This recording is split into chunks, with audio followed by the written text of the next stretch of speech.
Welcome back to Reality Asserts Itself on the Real News Network. I'm Paul Jay, and we're continuing our discussions with Daniel Ellsberg. Thanks for joining us again. Thank you. The beginnings of the American nuclear weapons program was based on the intelligence that the Nazis, Germany, was developing the bomb themselves, and there became this great race. By the way, not intelligence, essentially assumption. It was a plausible assumption, but there was no direct intelligence on it really at all. It was quite plausible because it was German scientists who had first discovered the fission of uranium in 1938, late 1938, and German scientists who realized that this was in fact the fissioning of uranium at that point. And the German scientists were in general somewhat ahead of anybody else at that point. And given that they were working for Adolf Hitler, it was very plausible to assume that they would go for a crash program in nuclear weapons. It was wrong, however. That was an assumption. It was not based on real intelligence. And then there came to a point, and I don't remember the year, when there actually was some intelligence that the program had existed but then had been stopped. Ironically, we now know it was essentially stopped in June of 1942, exactly by coincidence the time when the American project was taking off in the Manhattan project, so-called Manhattan Project. Scientists gathered together in June and July in Berkeley, California, to discuss not only an atomic bomb, a fission bomb, but a possible H-bomb. Edward Teller, later the father of the H-bomb, brought that possibility up from the very beginning. At that very meeting, there was another worry they had, Teller and the others. A fission bomb might not only serve to ignite a fusion bomb, a hydrogen bomb that would be 1,000 times more powerful. It might ignite the nitrogen in the air and the hydrogen in the seas. And in one flash, a tiny micro part of a second, one flash, the world would become a barren rock. No life whatever on it. No microscopic life either, essentially. Everything gone. And they couldn't rule out that possibility. One of the most leading scientists, Hans Bethe, thought, no, that can't happen. Others, almost no one else was that sure. And as late as the Trinity test in 1945, there was still considerable concern that this was a possibility. A very remote possibility, most thought. Some said even 3 in a million, a figure almost out of the air. The most advanced experimental physicist at that point, Enrico Fermi, who'd been critical in the development of the bomb up till then, had a very different conception. He went over and over the calculations, but his worry was they had missed some effect, that there'd be some interaction in this totally unprecedented event on the world. There hadn't been a fission explosion that would have effects that they had missed. And he thought the possibility of that was like 10%. And yet he went ahead.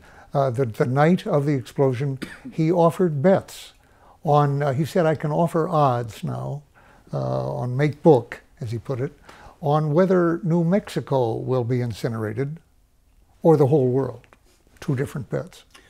And that was one. Now, I mention that because at the very same month, we now know, Speer, the head of armaments production in Germany and scientific work on this, was revealing to Hitler that, yes, an atomic bomb was possible, but probably not in the short timetable that Hitler wanted to end the war within 3 years, and it would take longer than that and more uranium than turned out to be necessary. And he also explained what Heisenberg, the great German physicist, had explained to him about the possibility of what was called atmospheric ignition.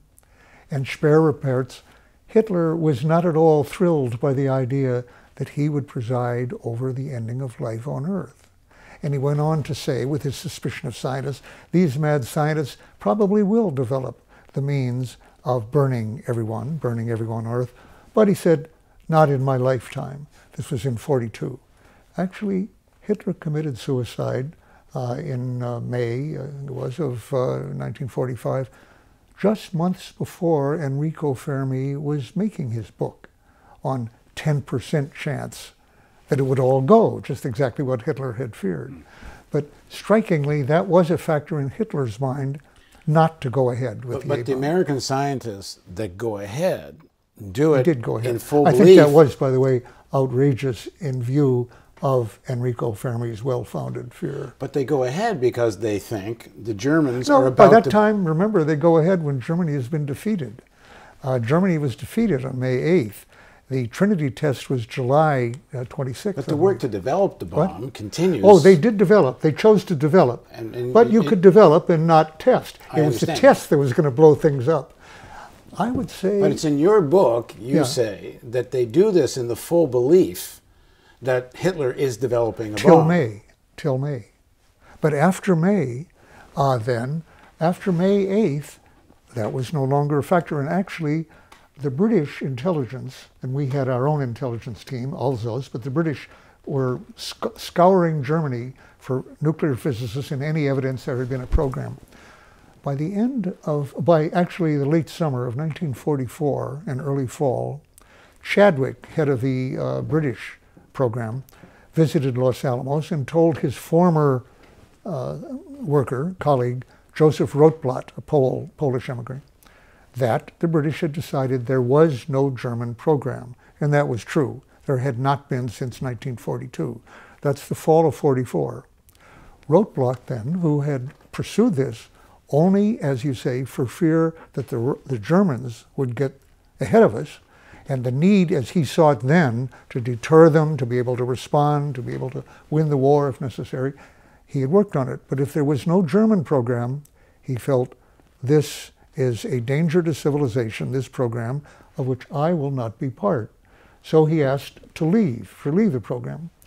They then wanted, in the end, the way it came down to, under threat that he would be deported and possibly prosecuted if he told his colleagues what his former boss Chadwick had told him, why he was leaving the project, he would be punished. He would be deported, was his clearance, possibly prosecuted. So he didn't tell. I've often thought, having written about that in the book, and I knew Rotblat later, who accepted the Nobel Prize for Peace for the Pugwash conferences that he had initiated later, much later. But I knew him in the last years of his life. Very impressive person. And I've often thought, had he violated that oath and told his colleagues, it wasn't an oath, violated that threat, that if he defied it, and told the others, they would have undoubtedly started thinking in the fall of 44, rather than May, after the fall of Germany, what should be done with the bomb, and how should it be controlled, and how should its risk be controlled. The Frank Committee, including Leo Szilard and Eugene Rabinowitz, decided in May there should be no test, at least without Russian participation, making them partners in the deal rather than get into an arms race, and certainly should not be used on the Japanese, even if that would save American lives, because they said that would make a nuclear arms race with the Russians inevitable. There would be thousands of weapons, more powerful than they were then able to achieve. All of this came true. And all of these people knew that an H-bomb lay just behind that. That with the fission bomb, you had the trigger for a fusion bomb, an H-bomb, 1,000 times more powerful. And they thought that was essential to make every effort to head that off, that process. They were too late. The decision was essentially taken by that time. Their advice was shunted aside. It never got to Truman. It was sent up through channels. General Groves, in charge of the project, sat on it till essentially everything was in line. Sat on what? Sat on their recommendations that for long-term reasons of the world, of civilization, you should not undertake the unilateral extermination by this weapon, use this weapon as a weapon of war and of policy. Truman never got such advice. No one gave him that long-term advice. In fact, no one, with a couple of possible exceptions, really urged not to drop the bomb. There was no decision-making here. It was inevitable they would use the bomb if it became available before the war ended, and they wanted to make sure the war did not end before it was used. The basis for saying that is that a very widespread recommendation that the terms be offered to the Japanese directly, which we were prepared to offer, and which we did in the end, did offer after the bomb, that they could keep the imperial institution, keep the emperor, which we preferred as an instrument of our own policy.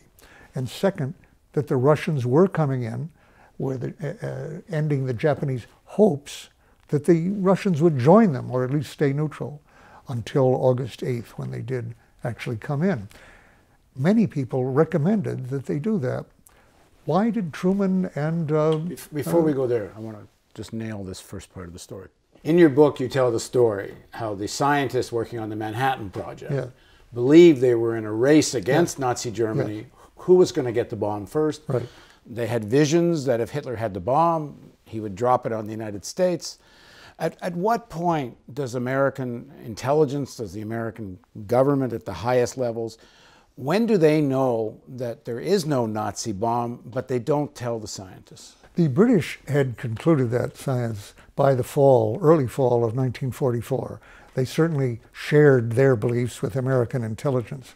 But when having told Joseph Rotblat that at the Manhattan Project, he did not tell the other scientists, and I'm not aware of whether any of them knew it later.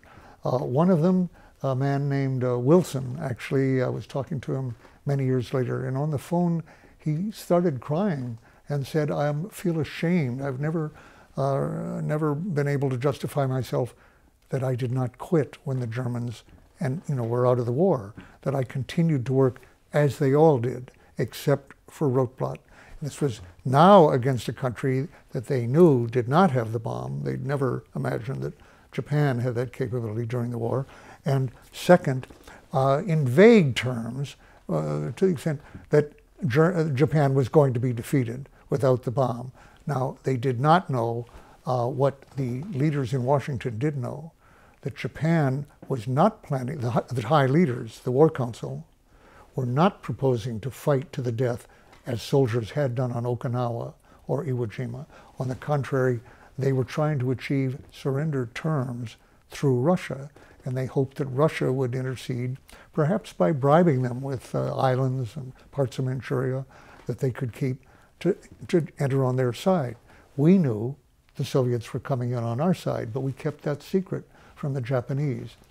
Most people believe that in the government, that had they told the Japanese that we would offer to keep the emperor and that the Russians were coming in, they couldn't be sure that would end the war, but they thought it might very well.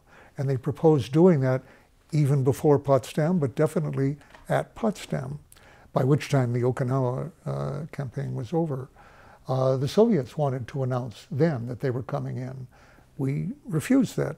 Any measure that might have ended the war earlier was rejected, the bomb not being quite ready.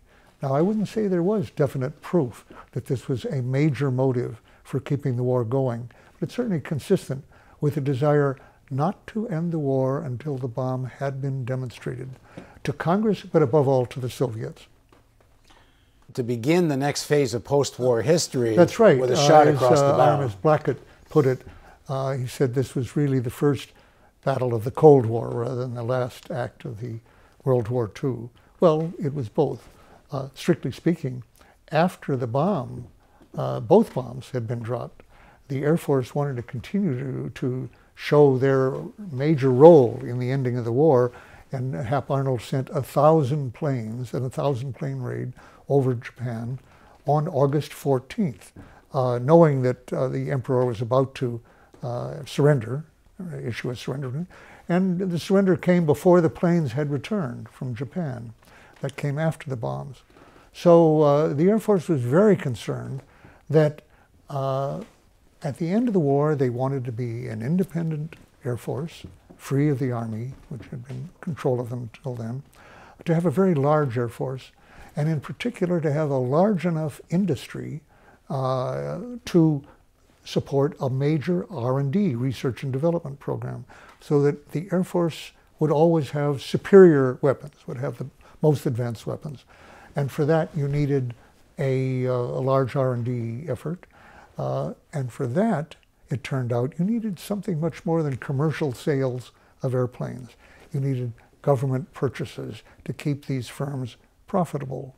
Actually, since I wrote the book, I've been researching that more than I had before, and realized from various books I could give, one by Kofsky and some others, that in 46 and 47, firms like Boeing and Lockheed and others, which had depended on sales to the government, found they could not survive, really, in the post-war period simply on commercial projects. Ford and GM, who built most of the planes, went back to building cars. But Lockheed and Boeing found that the commercial airline industry didn't provide them enough sales and purchases really to stay solvent. And so they began lobbying very heavily in 46, 47, finally in 47 and 48, got enormous increases in government contracts at that point. And as I say, from the very beginning, that had to be against Russia. The Cold War had not officially begun at that point, but only Russia had enough targets to justify a large air force at that point. I do think, in other words, that from that time on, I now think, and that's not in my book, it wasn't as clear to me even a year ago, I would now say that the Cold War was to a very large extent, from beginning to end, a marketing campaign for subsidization of the aerospace industry. In the next segment of our interview, we're going to talk about the mentality where you can have a strategy based on the slaughter of millions of people and call that a military plan. And Daniel makes a very interesting point that the beginnings of this sort of modern thinking actually is the British in 1942 and the mass firebombing of Germany. So please join us for Reality Asserts Itself with Daniel Ellsberg on the Real News Network.